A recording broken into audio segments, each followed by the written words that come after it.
Bismillahirrahmanirrahim. Assalamu alaikum dear students and welcome to lecture number 11. Today's topic is about the managing transaction exposure. Dear students, we have been talking about the exchange rate risk previously और मैंने आपको different types of exposures बताए थे. आप बताएंगे मुझे कौन कौन से थे? Number 1, yes, very good, transaction exposure. Number 2, economic exposure and number 3, translation exposure. तो हमने इन तीन exposures के बारे में बात की हुई थी in the previous lecture. 3 types of exposures. Number 1,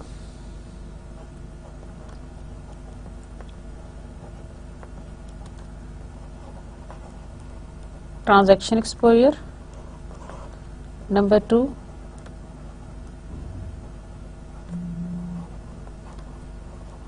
economic exposure.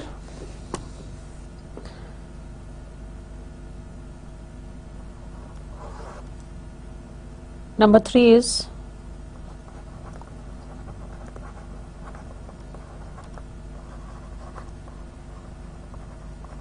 translation exposure. In the previous lecture we have been talking about the how to calculate all these exposures और उनके क्या क्या steps थे और हमने उस पर बात की थी introduction के ऊपर. Today's topic is about the managing transaction exposure. But before I start with this topic, let me read out an interesting छोटा सा एक केस है जो मैं आपसे शेयर करना चाहती हूँ. That is about the Caterpillar's exposure to the exchange rate risk, not specifically to the transaction exposure लेकिन generally to the exchange rate risk के बारे में ये छोटा सा स्टोरी मैं आपको सुनाना चाहती हूँ. Please listen. Caterpillar's incorporation relies heavily on exports for a large proportion of its sales. Caterpillar जो है वो एक्सपोर्ट्स के ऊपर बहुत ज़्यादा रिलाई करता है for a large proportion of its sales. The weakening of the dollar reduces the price importers must pay for the Caterpillar's product. तो क्या होगा, क्या हो रहा है कि जो डॉलर की जैसे जैसे वीक हो रहा है, the weakening of dollar reduces the price importers must pay for the Caterpillar's product. उसकी जो products की जो import prices हैं वो नीचे आ रही हैं. When the dollar is relatively weak, the demand for caterpillars export increases. जब डॉलर की वैल्यू कंपैरेटिवली कम होगी तो क्या होगा कि the demand for the caterpillars export increases and so does caterpillars performance. तो जब करेंसी की वैल्यू कम होती है या वीक होती है रिलेटिवली तो हमारे पास ज़्यादा ये चांस होता है कि उस पर्टिकुलर प्रोडक्ट की डिमांड ज़्यादा हो जाएगी for the export. So does capital performance. Export ज़्यादा होगी तो ऑटोमेटिकली कैटरपिलर की परफॉर्मेंस भी ज़्यादा होगी. हमने स्टूडेंट्स ये फिनोमेना प्रीवियसली भी डिस्कस किया था जे कर्व इफेक्ट में भी and many times in this multinational financial management class कि जब भी कोई करेंसी वीक होती है तो और या डिप्रिशिएट की जाती है तो उसका मेन पर्पस ये होता है that we want to enhance our exports. हम अपनी एक्सपोर्ट्स को बढ़ाना चाहते हैं, इंक्रीज करना चाहते हैं और and in turn the performance of that. तो यहाँ पे भी जो कैटरपिलर है हमने ये केस हम जो पढ़े हुई है कि उसकी वैल्यू जो है वो वीक हो रही है. When the dollar is strong, importers incur a higher cost of importing from caterpillars because it takes more of their currency to obtain the dollars to purchase Caterpillar's product. Caterpillar is especially vulnerable to the value of dollar because its key competitor is Komatsu of Japan, whose exports are denominated in Japanese yen. अब देखिए caterpillar का जो competition है why they are sensitive क्योंकि उनका जो एक main competitor है उसकी जो एक्सपोर्ट्स हैं they are denominated in Japanese yen. Then thus when the dollar is expensive, the Caterpillar customers can switch to the competitor whose prices are not denominated in dollar. इसलिए जब dollar expensive होता है तो उसकी exports कम हो जाती हैं और जो कस्टमर्स हैं उनके पास भी चॉइस है कि वो कम प्राइस वाली चीज़ क्यों ना परचेज कर लें जो कोमैट्सू प्रोड्यूस कर रहा है जापानीज येन के अंदर. During the 1999 to 2000 period, many currencies weakened against the dollar but strengthened against the येन। इस टाइम पीरियड के अंदर बहुत सारी करेंसीज जो हैं वो डॉलर के अगेंस्ट वीक हुई लेकिन येन के अगेंस्ट स्ट्रांग हुई। Consequently the caterpillars performance decline in response to the decline in the foreign demand for its product and its stock prices fell। इसलिए उसके रिजल्ट में क्या हुआ कि इसकी जो कैटरपिलर की परफॉर्मेंस इफेक्ट हुई and that decline in response to the decline in the foreign demand of its product and its stock prices fell, और उसकी जो स्टॉक प्राइसेस हैं वो भी नीचे आ गए। Just as Caterpillar's value is adversely affected by a strong dollar it may be enhanced by a weak dollar.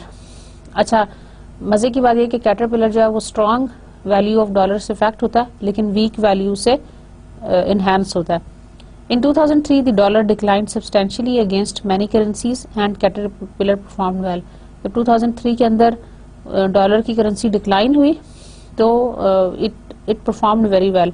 Other US firms that rely heavily on exports typically have the same type of exposure specially when their competitors are based outside the US. तो आपने देखा students कि how the exchange rates are going to affect the value of all these firms and how the cash flows are going to be affected. That is the purpose of our today's lecture and it is about the transaction exposure। और हम बात कर रहे थे कि हमारे 3 तरह के exposures हैं, transaction exposure, economic exposure and translation exposure। आज के लेक्चर में हम we are going to identify the commonly used techniques for hedging transaction exposures। हम टेक्निक्स पढ़ेंगे कि how to hedge these transaction exposures to show how each technique can be used to hedge future payables and receivables. हम ये भी देखेंगे कि how these techniques can be used to hedge future payables and receivables. Also we are going to compare the pros and cons of different hedging techniques and we are also going to suggest other methods of reducing exchange rate risk other than the hedging। We already have many other different methods in order to reduce the exchange rate risk। So what is transaction exposure? It exists when the future cash transaction of a firm are affected by the exchange rate fluctuation। जो हमने इससे पहले भी definition पढ़ी, मैं repeat करती हूँ। Transaction exposure exists when the future cash transaction of a firm are affected by the exchange rate fluctuations। जब भी हमारी फ्यूचर कैश ट्रांजैक्शंस इफेक्ट होती हैं by the exchange rate fluctuation, this is called the transaction exposure. When transaction exposure exists the firm faces 3 major tasks. Number 1, identify its degree of transaction exposure, decide whether to hedge this exposure and then choose a hedging technique if it decides to hedge part or all of the exposure। अच्छा, जब भी multinational corporation को किसी transaction exposure से वो effect होती हैं तो it has to got 3 different steps. उन्होंने 3 स्टेप्स करने हैं। नंबर 1 ये है कि सबसे पहले तो ये आइडेंटिफाई करना कि what is the degree of the transaction exposure by calculating the net exposure. ठीक है, उसके बाद ये है कि deciding whether to hedge its exposure और नॉट, क्या ये एक्सपोजर इतना है कि हम इसके लिए कोई हेजिंग टेक्निक अडॉप्ट करें। And number 3 is choose a hedging technique if it decides to hedge a part और ऑल ऑफ इट्स एक्सपोजर। क्या हेजिंग टेक्निक चूज करें अगर वो उसका एक पोर्शन, एक पार्ट या फुली हेज करना चाहती है। देखिए, पहली बात तो ये कि आपने डिग्री उसकी कैलकुलेट करनी है। फिर उसके बाद ये कि आपने करना है कि क्या हमें हेज करना भी है या नहीं हेज करना, क्योंकि कई दफा हेजिंग करने से जो हेजिंग कॉस्ट है that is much higher as compare to if you are not hedging. तो आपने ये भी कैलकुलेट करना है कि कहीं ऐसा ना हो कि हम अगर हेज करने चले जाएं तो हेजिंग में कुछ ना कुछ कॉस्ट भी इनकर होगी, तो ऐसा ना हो कि हमारी हेजिंग कॉस्ट इतनी ज्यादा हो कि वो हमें वायबल ही ना हो। And number 3 is to choose a hedging technique if it decides to hedge part or all of the exposure। क्या वो एक जगह से एक्सपोजर को हेज करना चाहती है या पूरा एक्सपोजर हेज करना चाहती है। To identify the net transaction exposure, a centralized group consolidates all the subsidiary reports to compute the expected net positions in each foreign currency for the entire MNC। अच्छा, अब होता यह है कि सबसे पहले हम नेट ट्रांजैक्शन एक्सपोजर कैलकुलेट करेंगे और हम ये देखेंगे कि जो A centralized group consolidates all the subsidiary reports to compute the expected net positions in each foreign currency for the entire MNC. हम different MNCs को देखेंगे कि हमारा जो exposure है वो किस हद तक जो नेट ट्रांजैक्शन एक्सपोजर है वो हमने आइडेंटिफाई करना है और वो ये देखना है कि वो किस हद तक हमें इफेक्ट कर रहा है, राइट। तो नेट एक्सपोजर को कैलकुलेट करने के लिए हम सब सब्सिडरीज की नेट पोजीशंस सेपरेटली कैलकुलेट करेंगे and then we would be able to comment on that. Note that sometimes a firm may be able to reduce its transaction exposure by pricing its exports in the same currency that it will use to pay for its imports. अच्छा, अगर आप same currency में रख लें तो तभी आपका transaction exposure खत्म हो जाएगा. वाई? जिस करेंसी में आप एक्सपोर्ट कर रहे हैं उसी में आप इंपोर्ट कर लें तो there is not going to be any kind of transaction exposure, क्योंकि करेंसी सेम होगी. जैसे अगर हम यूरो करेंसी की एग्जांपल लेते हैं तो यूरोपियन जो कम्युनिटी है, यूरोपियन यूनियन, वहाँ पे हमारा कोई एक्सपोजर नहीं है. वाई? बिकॉज सेम करेंसी, एक कंट्री से दूसरी कंट्री के ट्रांजैक्शन के दरमियान में करेंसी का कोई डिफरेंस ही नहीं है. So there is not going to be any kind of a transaction exposure. अच्छा, बिफोर वी मूव ऑन, मैं आपको यहाँ पे एक एग्जांपल मैं आपको यहाँ पे करके दिखाना चाहती हूँ. Okay, let's do an example.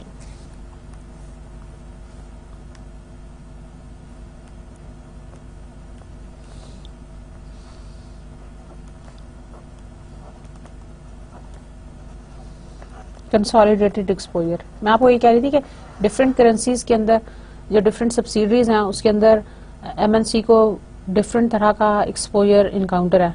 We are interested to calculate the consolidated exposure of that. पहले आपके लिए मैं प्रॉब्लम लिख रही हूँ यहाँ पे. This is a numerical which is about the consolidated exposure. Quincy Corporation estimates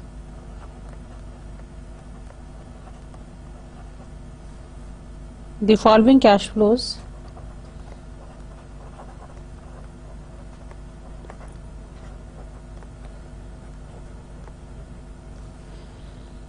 in 90 days.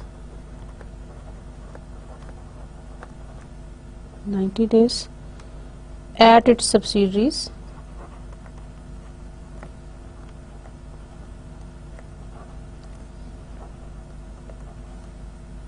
as follows.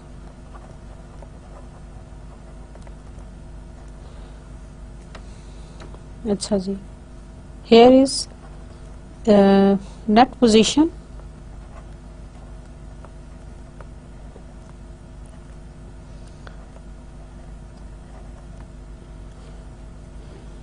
in each currency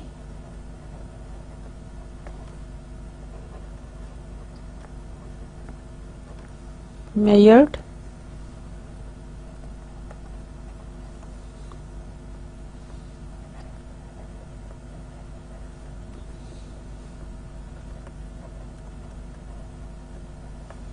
in the parent's currency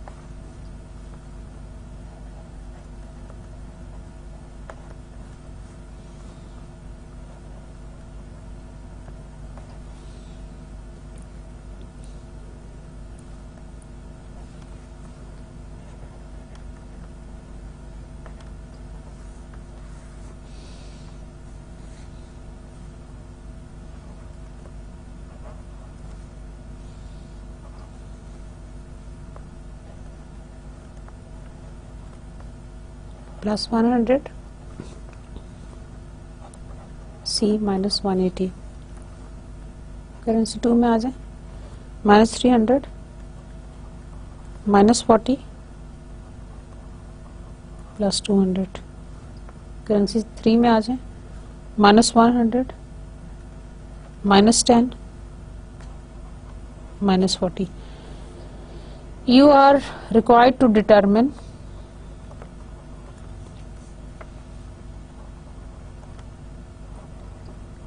consolidated net exposure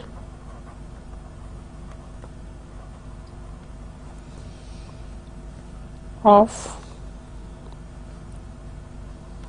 the MNC to each currency. Acha, basically students, in this example we are interested to determine the consolidated net exposure of the MNC to each currency. हम interested हैं कि यहाँ पे इस जो Quincy corporation है, आपके सामने डाटा है, 3 करेंसीज में इन्वॉल्व है, because it is dealing with 3 different subsidiaries. 3 different subsidiaries हैं, A, B and C. Currency 1, currency 2, currency 3. It is dealing with 3 different currencies, currency 1, currency 2 and currency 3. We are interested to determine the consolidated net exposure of the MNC to each currency. Her currency के ऊपर consolidated net exposure कितना है MNC का for each currency. हम हर currency का net exposure calculate करेंगे. कैसे? बहुत सिंपल है. कैलकुलेटर लें आप अपना. करेंसी 1 को देखें. करेंसी 1 की जो वैल्यू है that is 200. अगली वैल्यू है +100, +100. Next value is -180. This is equal to 120. So we will write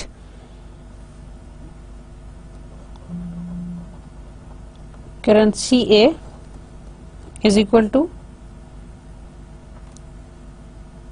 120 plus में. ठीक है,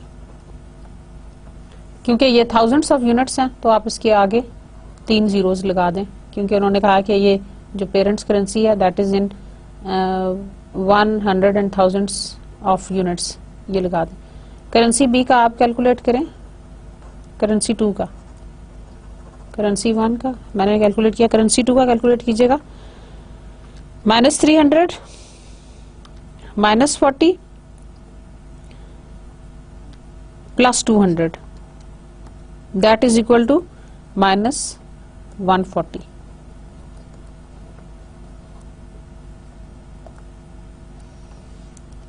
करेंसी C3 पे आए. -100, -10, -40. This is equal to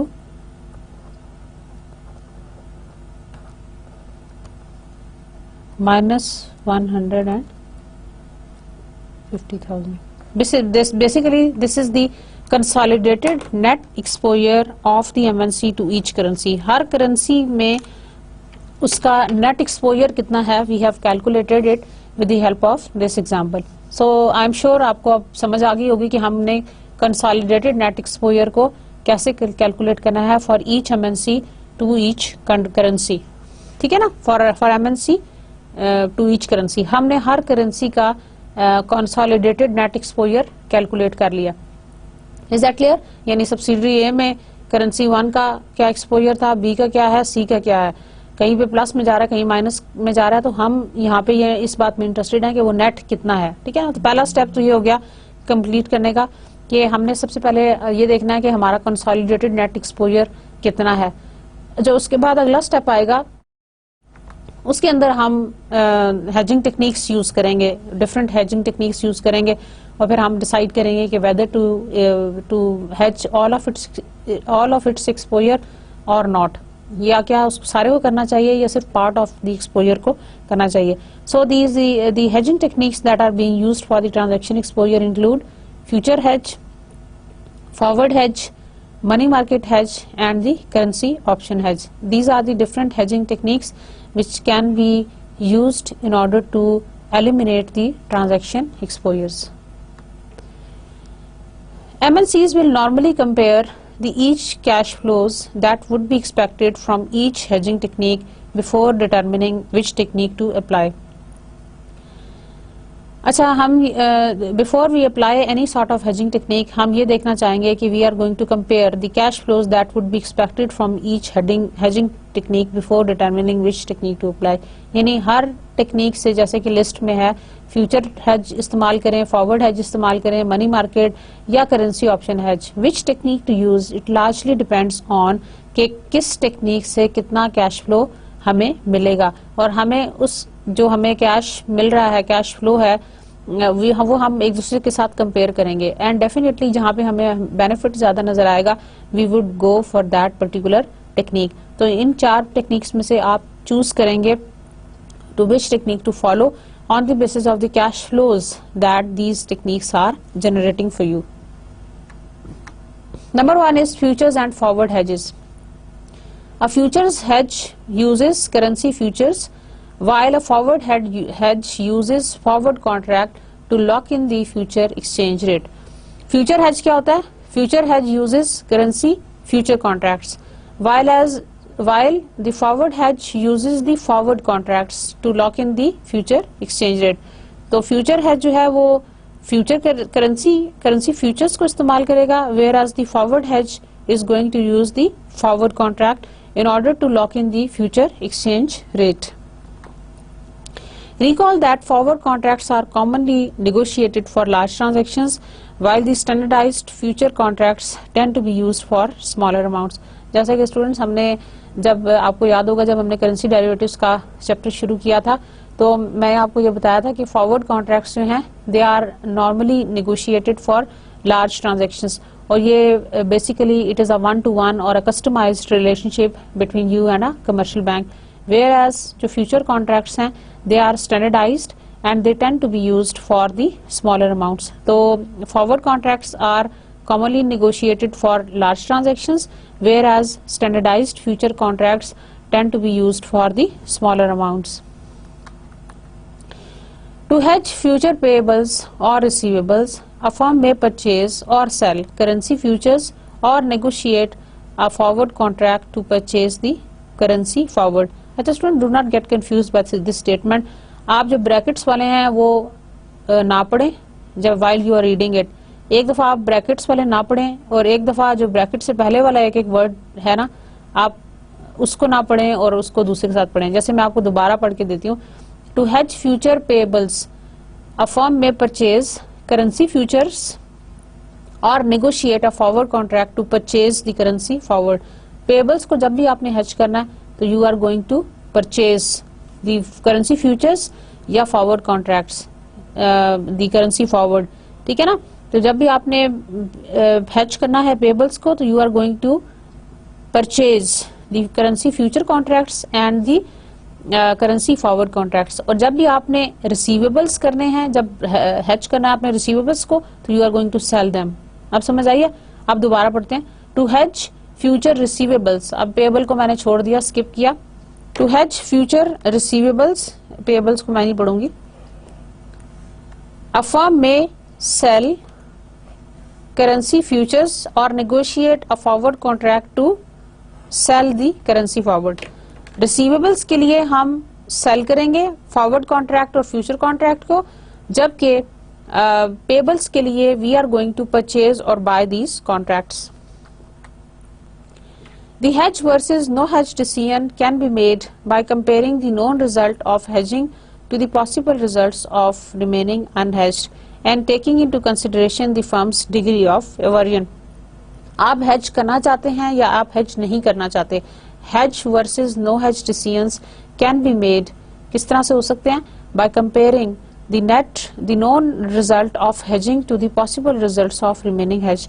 यानी आपको अगर आप hedging करें तो आपको कितना फायदा होगा और अगर आप hedging ना करें तो आपको क्या लॉस होगा. या आप ये इन अदर वर्ड्स कह लें कि hedging की कॉस्ट हमें कितनी आएगी. अगर आप hedging में एंटर होते हैं तो hedging will incur you some cost. क्या कॉस्ट है? जाहिर है आपने फ्यूचर कॉन्ट्रैक्ट में एंटर होना है या फॉरवर्ड कॉन्ट्रैक्ट में एंटर होना है तो इट विल डेफिनेटली इनकर यू सम कॉस्ट. क्या कॉस्ट होती है? फॉरवर्ड कॉन्ट्रैक्ट में it can be a certain fee that the bank is going to charge you, or future contract में the initial margin that you have set up, that you have deposited while you wanted to do this transaction. तो आपने ये देखना है कि आपकी cost कितनी इनकर हो रही है. हेज करने के लिए जो जिस एग्रीमेंट में आप एंटर होंगे उस एग्रीमेंट की कुछ ना कुछ कॉस्ट होगी and you have to look at that. अच्छा, आपने एक तो कंपेयर करना है. The hedge versus no hedge decisions can be made by comparing the known result of hedging to the possible results of remaining unhedged and taking into consideration the firm's degree of risk aversion. और हमने साथ साथ ये भी देखना है कि firm का the degree of risk aversion कैसा है। क्या मतलब हुआ, the degree of risk aversion से मतलब यह है कि किस हद तक फर्म जो है वो रिस्क लेना चाहती है।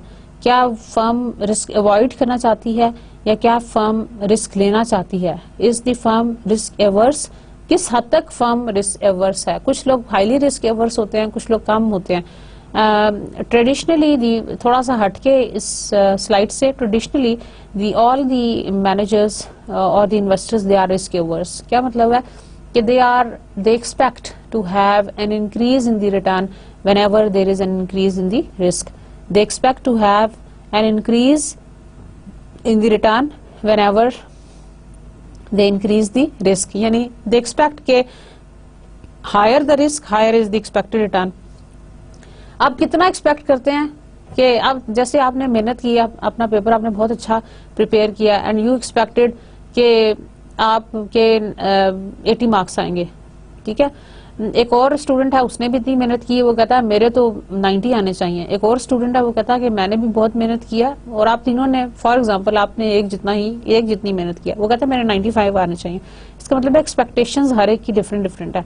इसी तरह इन्वेस्टर्स की एक्सपेक्टेशंस भी डिफरेंट हैं about their return.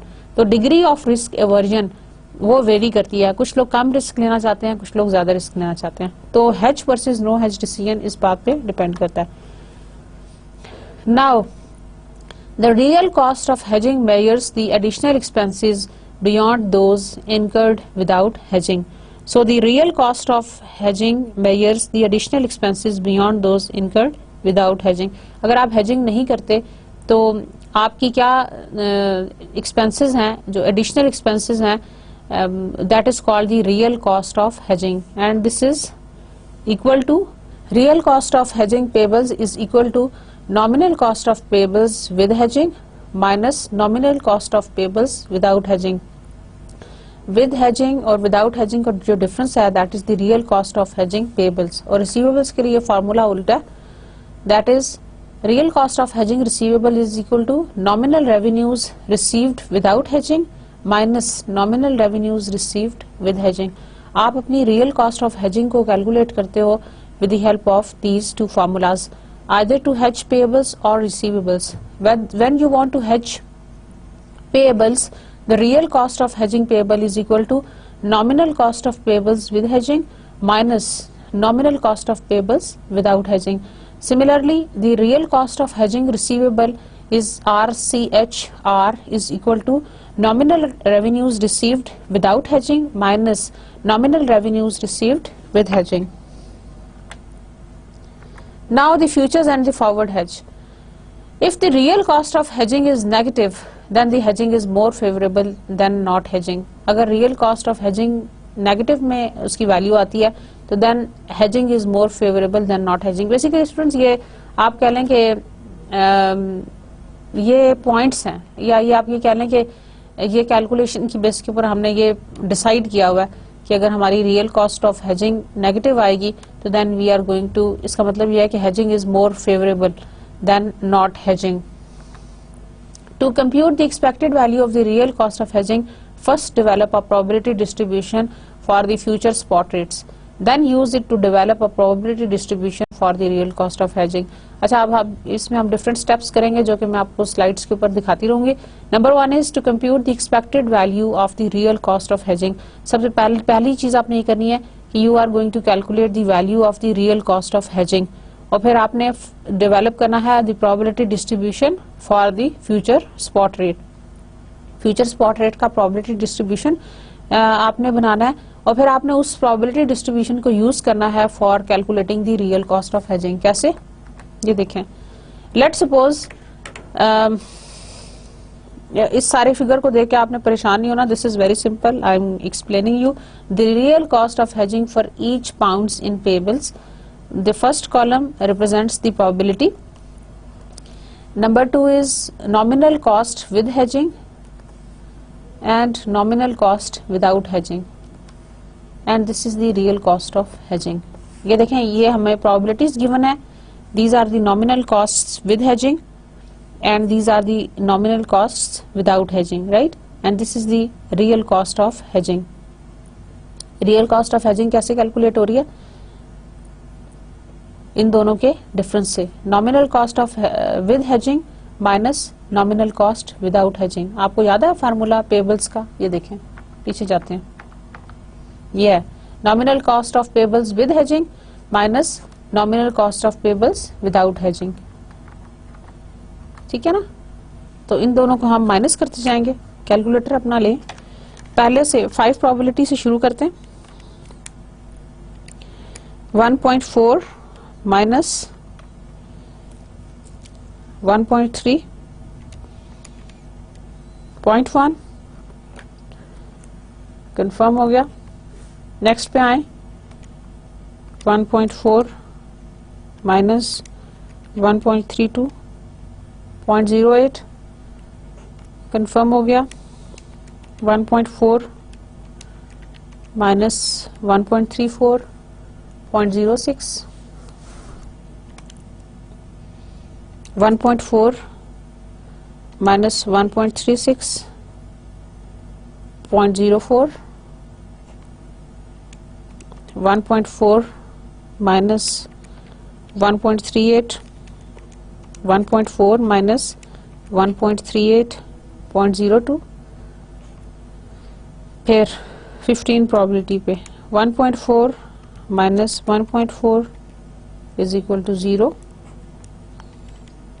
1.4 minus 1.42 minus 0.02 and 1.4 minus 1.45, this is equal to minus 0.05। तो स्टूडेंट्स हमने real cost of hedging for each pounds in payables calculate किया। कैसे? Nominal cost with hedging minus nominal cost without hedging, and it has got converted into the real cost of hedging. 1.40 को 1.30 से 0.10, और ये आपको probabilities given है कि 5% probability ये थी, इसकी 10% प्रोबेबिलिटी पे 15, 20, 20, 15, 10 एंड 5 पे। अब ये देखिए, हमने जो रूल सेट किया था वो ये था कि hedging is favourable when the real cost of hedging is negative. ये देखें, real cost of hedging in 2 probabilities के साथ नेगेटिव में आई है। इसका मतलब ये है कि only for each pounds in payables the expected RCH is equal to probability multiplied by RCHI. This is equal to आप इसका समेशन कर लें probabilities का multiplied by RCHI, that is equal to 0.0295। इन सारी probabilities का summation multiplied by RCH, that is the real cost of hedging, ये आ जाएगा equal to 0.0295। समझ आ रहा है? यानी 5% के साथ ये, 10% के साथ ये, इन सबको प्लस करते जाएंगे आप, ठीक है।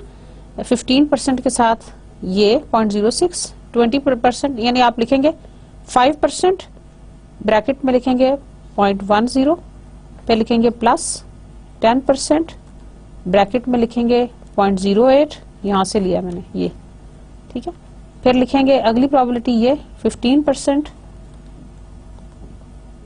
और 15% 0.06 प्लस, इसको ये पूरी आपकी ये इक्वेशन बन जाएगी, इसको आप प्लस करेंगे तो यू विल गेट 0.0295, ठीक है।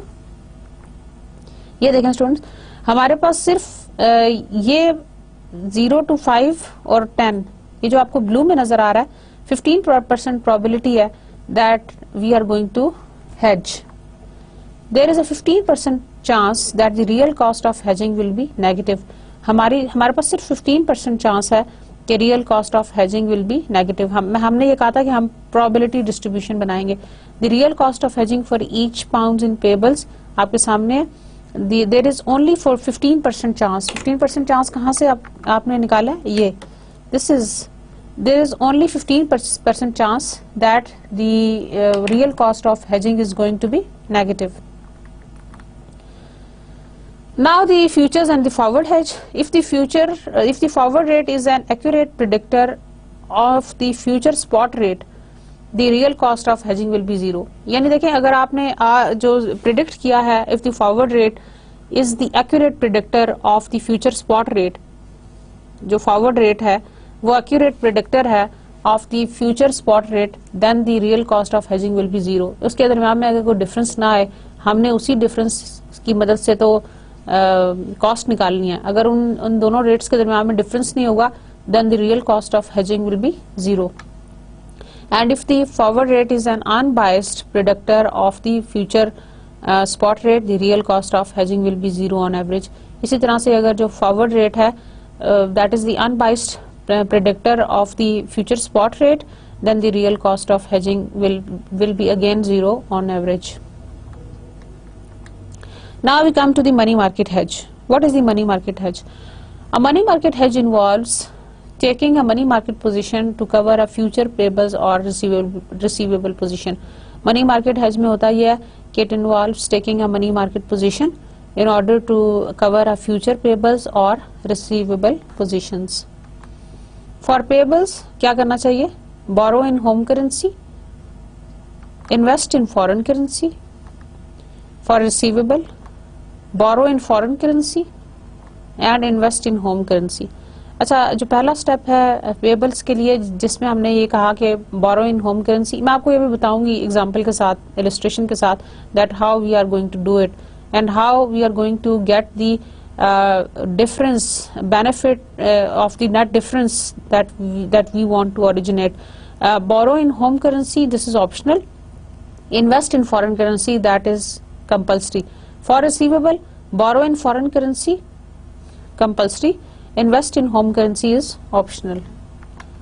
यहाँ देखें, ये आपको मैं एक चार्ट बना के इलस्ट्रेशन से बता रही हूँ कि how the money market hedge is going to be placed. A firm needs to pay New Zealand 1 million in 30 days. एक फर्म ने पे करने हैं न्यूजीलैंड डॉलर 30 डेज में, और हम देखेंगे कि हम मनी मार्केट हेज के थ्रू कैसे इसको कर सकते हैं, हेज कर सकते हैं मनी मार्केट के थ्रू. ये देखें क्या था, borrow in home currency, borrow at 8.40 for 30 days. You are going to borrow 6,046,766 जिसका एक्सचेंज रेट है एट 0.650 पर न्यूजीलैंड डॉलर. इस वक्त एग्जिस्टिंग रेट ये है एंड यू होल्ड दिस, आप उसको कन्वर्ट करें, यू होल्ड 995,025. ये आपका एक्सचेंज रेट है पर न्यूजीलैंड डॉलर के साथ.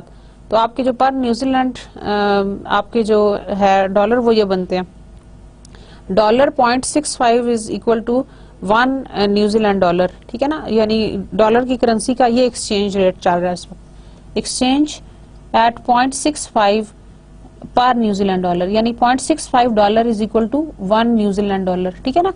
सो you are going to hold 995,025 New Zealand dollar. Step 3 में आपको कहा था कि borrow in home currency, home currency में बोरो करें, that is you have borrowed this much 646,766 and then you are going to hold invest in foreign currency. ये आपकी foreign currency थी न्यूजीलैंड की which has become this much, ये आपकी foreign currency बन गई. Then invest in foreign currency, invest in foreign currency का मतलब ये है कि you have landed it at 6% for 30 days. आपने उसको ले के एक्सचेंज करके रख नहीं लिया, बल्कि आपने उसको फर्दर लैंड आउट कर दिया फॉर 30 डेज. अब इसी से आपने कमाना है. Basically you are going to receive New Zealand 1 million dollar. ठीक है ना.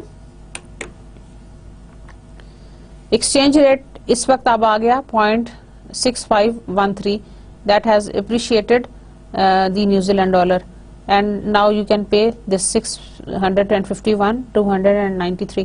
बेसिकली आपका यहाँ पे जो पर्पस था कि आपने इस पूरे सर्कल के अंदर क्या किया कि योर फर्म वांटेड टू पे this much of New Zealand 1 million in 30 days.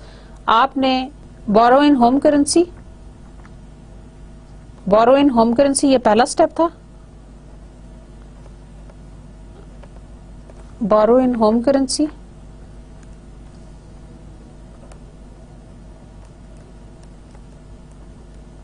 और ये दूसरा स्टेप था इन्वेस्ट इट, ये जो आपने लैंड किया ना, ये दूसरा स्टेप है, दैट इज इन्वेस्ट इन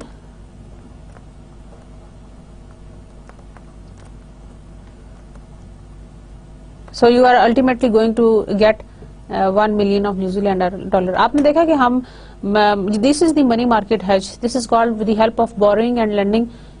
आप इन्वेस्टमेंट और बोरोइंग की मदद से you are able to generate the sufficient number of the currency that you want to hedge. या तो आप लॉक इन कर लें, जैसे हमने फॉरवर्ड और फ्यूचर हेज के लिए किया था, प्राइस को पहले से लॉक इन कर लें.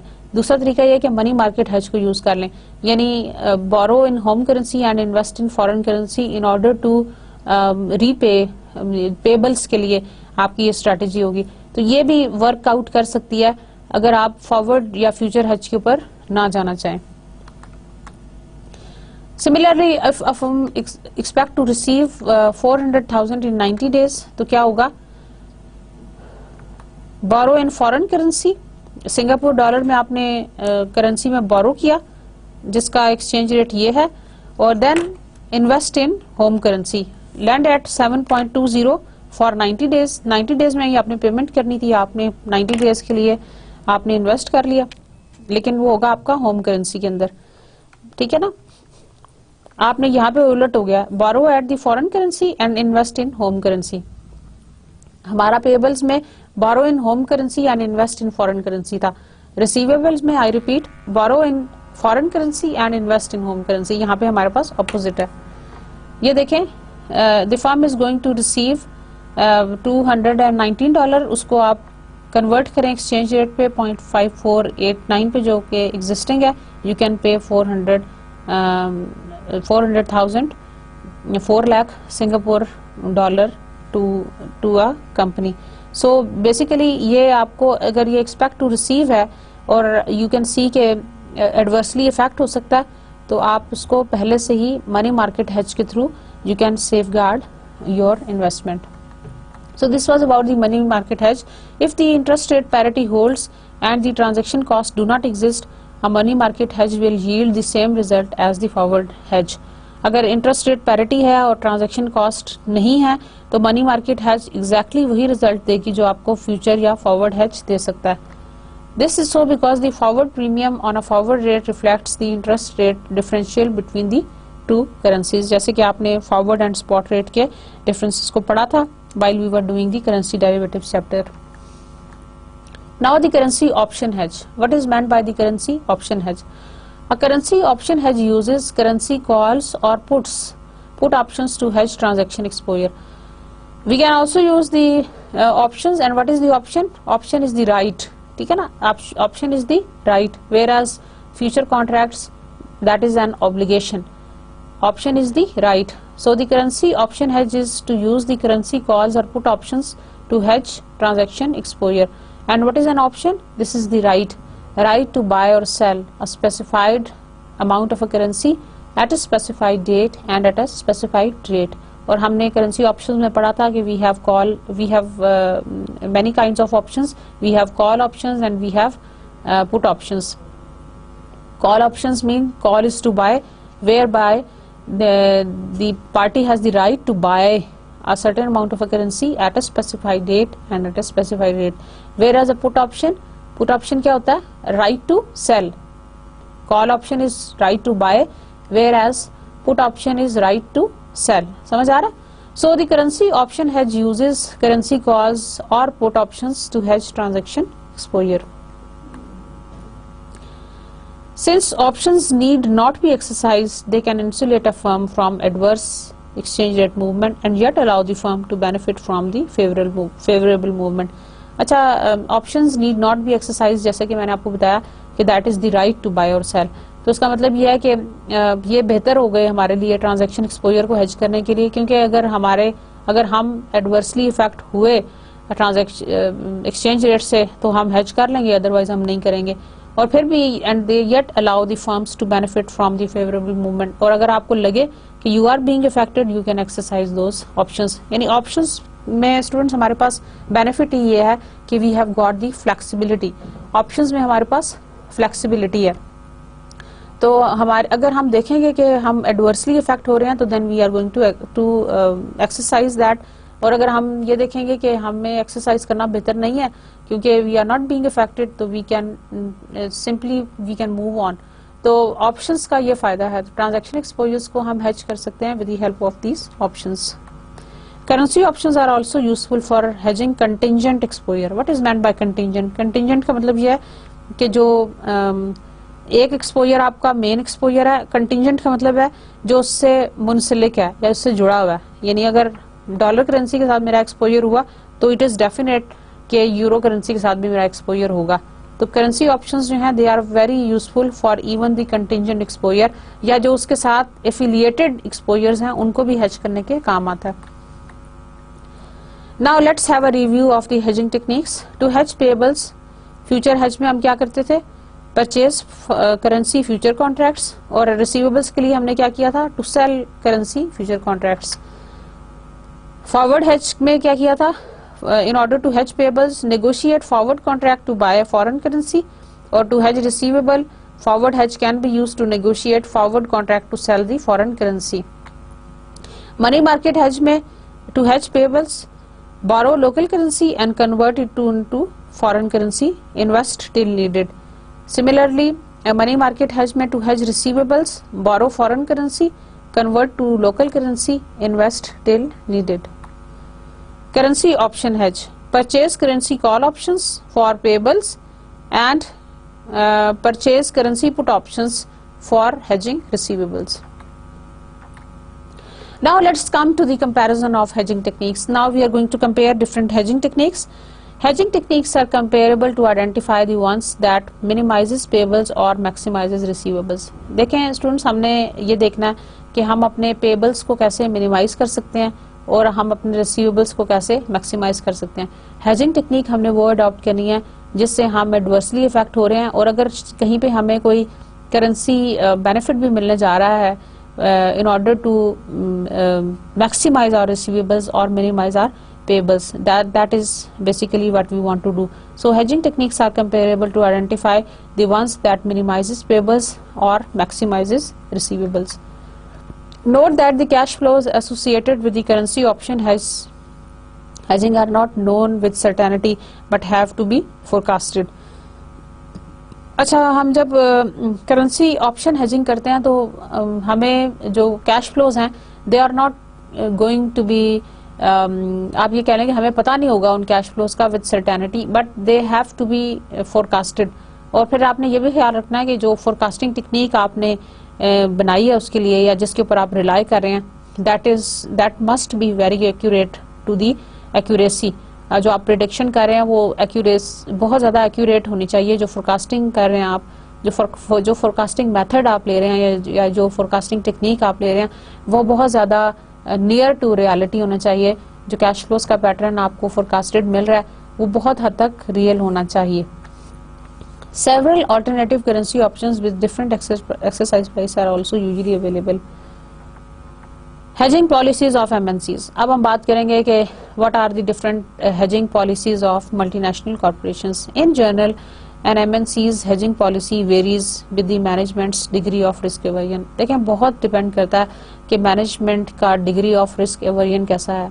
इंटरेस्टिंगली देखें, डिफरेंट बिजनेसेस को डिफरेंट लोग चला रहे होते हैं, और जो आप ये समझ लें जो मैनेजमेंट है ना, मैनेजर्स हैं, उनकी फिलॉसफी बड़ी काउंट करती है किसी भी ऑर्गेनाइजेशन को रन करने में। देखें जैसे, और वो उसी चीज़ से उस ऑर्गेनाइजेशन का कल्चर डेवलप होता है। कुछ फर्म्स या कुछ बिजनेसेस ऐसे हैं जो बहुत ज़्यादा रिस्क लेना चाहते हैं, हाईली रिस्क एवर्स हैं। कुछ जो हैं वो बहुत कम, they are like they do not want to get themselves into a very risky projects. तो डिग्री ऑफ रिस्क एवर्जन जो है वो वेरी करता है and that can be translated into the hedging techniques. आप कितना सेफ रहना चाहते हो, कितना रिस्क लेना चाहते हो, कौन सी हेजिंग टेक्निक आप अडॉप्ट करते हैं वो बता देगा। समझ आ रहा है ना? एक आपको छोटी सी मैं एग्जांपल देती हूँ। जैसे बचपन में आपने कभी गेम खेली होगी, आपने वो निशाना लेना होता था, लाइक आपके सामने कुछ बलून्स हैं and now you want to punch those balloons with the help of a stick or with the help of a certain needle जो आपके हाथ में है, या कभी कभी बंदूक भी होती थी। अब आपने जब उन बलून्स को हिट करना है, पंच, you want to punch them, आपका जो डिग्री ऑफ रिस्क एवर्जन है वो डिटरमिन होगा किससे, कुछ लोग बहुत करीब खड़े होकर मारेंगे उसको, आपको अगर फ्री हैंड दे दिया जाए कि जिधर मर्जी खड़े होकर उसको मारो, कुछ लोग बहुत करीब खड़े होकर मारेंगे, कुछ लोग थोड़ा सा पीछे होकर खड़े होकर उसको पंच करने की कोशिश करेंगे, और कुछ उनमें से ऐसे होंगे जो बहुत दूर जाके खड़े होकर उसको टारगेट करने की कोशिश करेंगे। तो स्टूडेंट्स ये इसको हम कहते हैं डिग्री ऑफ रिस्क एवर्जन। जो सबसे आगे वाला था उसने बहुत कम रिस्क लिया, he does not want to take any risk। जो मिडिल वाला था उसने थोड़ा बहुत रिस्क लिया, और जो बहुत दूर खड़ा होकर जो करने की कोशिश कर रहा था वो उसने बहुत ज्यादा रिस्क लिया। समझ आ रहा ना? तो हर इंडिविजुअल डिफरेंट होता है और हर इंडिविजुअल के रिस्क टेकिंग प्रोपेंसिटी डिफरेंट होती है। अब ये जो हेजिंग टेक्निक्स हैं they are also offering different risk of different degrees of risk aversion. तो मैनेजर कितना रिस्क एवर्स है वो उसके मुताबिक इनमें से कोई भी टेक्निक जो उसको सूट करती है वो चूज कर लेगा। I hope you like the example. An MNC में choose to hedge most of its exposure और नॉन ऑफ इट्स एक्सपोजर। अब एक ये भी एमएनसी की अपनी मर्जी है कि क्या वो चूज करना चाहेगी टू हेज, क्या वो ज्यादातर अपने एक्सपोजर को हेज करना चाहेगी या वो अपने एक्सपोजर को हेज ही ना करना चाहे। And again the MNC would like to calculate the exposure, the degree of the consolidated net exposure, और फिर उसमें से डिसाइड करेगी कि क्या पूरे के पूरे को हेज करना है या किसी एक पोर्शन को हेज करना है। अगेन इट डिपेंड्स ऑन कि एमएनसी क्या करना चाहती है, उसका अपना डिसीजन है। द एमएनसी में also choose to hedge subjectively such as hedging only when it expects the currency to move in a certain direction। कई दफा ये होता है कि करेंसी के मूवमेंट पैटर्न को देखते हुए, एक्सचेंज रेट के मूवमेंट पैटर्न को देखते हुए दी एमएनसी में चूज टू हेज सिलेक्टिवली, तो कई दफा वो सिलेक्टिवली भी उसको हेज कर सकती है। Now we will come to the limitations of hedging. Some international transactions involve an uncertain amount of foreign currency such as over hedging may result। कई दफा ये होता है कि इंटरनेशनल ट्रांजेक्शन्स में यू डू नॉट नो कि amount of transaction कितनी होगी, तो कई दफा ये होगा कि ओवर हेजिंग हो जाएगी। One solution to hedge only the minimum known amount, यानी देखें आपको पता नहीं है कि कितनी अमाउंट है, अनसर्टेनिटी है because of the exchange rate fluctuation, आपने ज्यादा अमाउंट को हेज कर लिया, हालांकि ऐसा नहीं होना था, आप थोड़े से भी गुजारा कर सकते थे। अब उसमें आप क्या कर सकते हैं, one solution is to hedge only the minimum known amount, किसी भी एक मिनिमम नोन अमाउंट को आप हेज कर लें। एडिशनली द अनसर्टेन अमाउंट में बी हेज्ड यूजिंग ऑप्शंस, जो बाकी की अमाउंट है, जो अनसर्टेन अमाउंट है, that can be used with the help of options. Why? क्योंकि ऑप्शंस जब आप यूज करते हैं तो you have an option whether to do it और whether not to do it. तो जो सेफ है वो तो आप फ्यूचर्स के साथ कर लें, जो रिमेनिंग पोर्शन है जिसके बारे में आप अनसर्टेन हो वो ऑप्शन से कर लें। क्यों? क्योंकि ऑप्शंस में हमारे पास राइट है, we may do it and we may not do it. Futures में हमारे पास ऑब्लिगेशंस आ जाती है, तो फ्यूचर की जो ऑब्लिगेशन वाला पार्ट है वो आप नॉन अमाउंट के साथ करेंगे, इतनी अमाउंट तो हमें आनी है और ये एक्सपोज्ड भी है एक्सचेंज रेट रिस्क से, तो हमें इसको हेज करना ही करना। In the long run, the continual short-term hedging of repeated transactions may have limited effectiveness too। अच्छा, अगर हम बहुत लॉन्ग रन में छोटे छोटे हेजिंग के स्टेप्स को रिपीट करते रहेंगे तो अल्टीमेटली उसकी इफेक्टिवनेस कम हो जाएगी। क्यों? यहाँ देखें, repeated hedging of foreign payables when the foreign currency is appreciating, spot rate और फॉरवर्ड रेट के आपको पैटर्न्स नजर आ रहे हैं। Costs are increasing although there are savings from hedging, ये जो आपको इससे नजर आ रही हैं इन ब्रैकेट से, ये वाली hedging से नजर आ रही है, ये देखिए यहाँ काफी ज्यादा सेविंग हुई है, थोड़ी सी सेविंग हुई है, थोड़ी सी और आपने किया, काफी ज्यादा सेविंग हुई है, लेकिन आगे आगे देखें कि आपकी जो कॉस्ट्स हैं वो बढ़ती जा रही हैं और जो आपकी सेविंग्स हैं वो कम होती जा रही हैं। ये जो हमारा पैटर्न है ये वाला ट्राइंगल वाला, ये हमें दे रहा है सेविंग पैटर्न। सेविंग्स तो हो रही हैं, although there are savings but they are decreasing, cost are increasing, cost उसके मुकाबले में बढ़ती जा रही है। The forward rate often moves in tandem with the spot rate, जैसे कि आप देख रहे हैं स्पॉट रेट और फॉरवर्ड रेट आमतौर पे इसी पैटर्न पे चलते हैं, जैसे जैसे आपका स्पॉट रेट चेंज होता है उसी तरह से आप फॉरवर्ड रेट भी आपका इंक्रीज होता है। समझ आ रही है? लेकिन जाहिर है फॉरवर्ड रेट थोड़ा सा हाई प्लेस किया जाता है just to get the benefit of all these transactions that we want to do. Thus the forward rate often moves in tandem with the spot rate. Thus an importer who uses one period forward contract continually will have to pay increasingly higher prices during a strong foreign currency cycle. अगर foreign currency cycle बहुत ज़्यादा है तो उसका मतलब है कि उसकी जो costs हैं वो immediately उसके ऊपर increase होती जाएंगी, right? Hedging long-term transaction exposure. Long-term hedging of foreign payables when the foreign currency is appreciating. आप देखें जब foreign currency appreciate हो रही है तो savings from hedging they are going to be increased. If the hedging techniques can be applied to the longer term period, they can more effectively insulate the firm from the exchange rate over the long run. तो अगर हम इसको long run में करना चाहें तो वो ज़्यादा beneficial होता है बजाय इसके कि हम short run में repeated transactions करें, उससे वो costly भी हो सकता है. Hedging long-term transaction exposures. MNCs that can accurately estimate foreign currency cash flows for several years may use long-term hedging techniques. जिन्होंने ये expect किया हुआ हो कि जो MNCs estimate कर सकें अपने foreign currency cash flows को for several years, they may enter into the long-term hedging techniques. Long-term forward contract or the long forward with the maturities of up to 5 years or more can be set up for very credit-worthy customers, and we can do it long-term forward contracts क्योंकि commercial bank और MNC के दरमियान होगा तो हम long-term forward contracts को कर सकते हैं among these. Now the hedging long-term transaction exposure. In a currency swap, two parties with the aid of broker agree to exchange specified amount of currencies on the specified dates in future. A parallel loan or back-to-back loan involves an exchange of currency between two parties with a promise to re-exchange the currencies at a specified exchange rate at future time. Alternative hedging techniques involve sometimes a perfect hedge is not available or it's too expensive. So to eliminate transaction exposure, to reduce exposure under such conditions, the firm may consider leading and lagging, cross-hedging and currency diversification. These are the different techniques when the perfect hedge is not available. Leading and lagging. Leading and lagging strategies involve adjusting the timings of payment request or disbursement to reflect expectations about the future currency movement.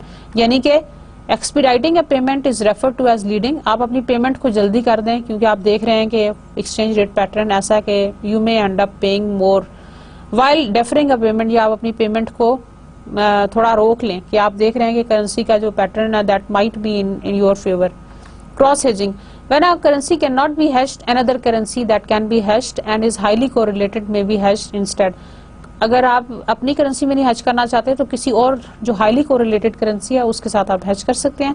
The stronger the positive correlation between the two currencies, the more effective the cross hedging strategy would be. Currency diversification. An MNC may reduce its exposure to the exchange rate movements when it diversifies its business among numerous countries. So the currency diversification भी हो सकती है. It is more effective when the currencies are not highly positively correlated. जैसा कि हमने पिछले lecture में पढ़ा था, negatively correlated currencies are highly preferable. So dear students, this was all about today's lecture. I hope you have enjoyed and clearly understood. It was very interesting managing the transaction exposure. We will be talking more about it and certain other exposures which may come along on the way of the MNCs. Thank you very much for your patience. See you next time. Allah Hafiz.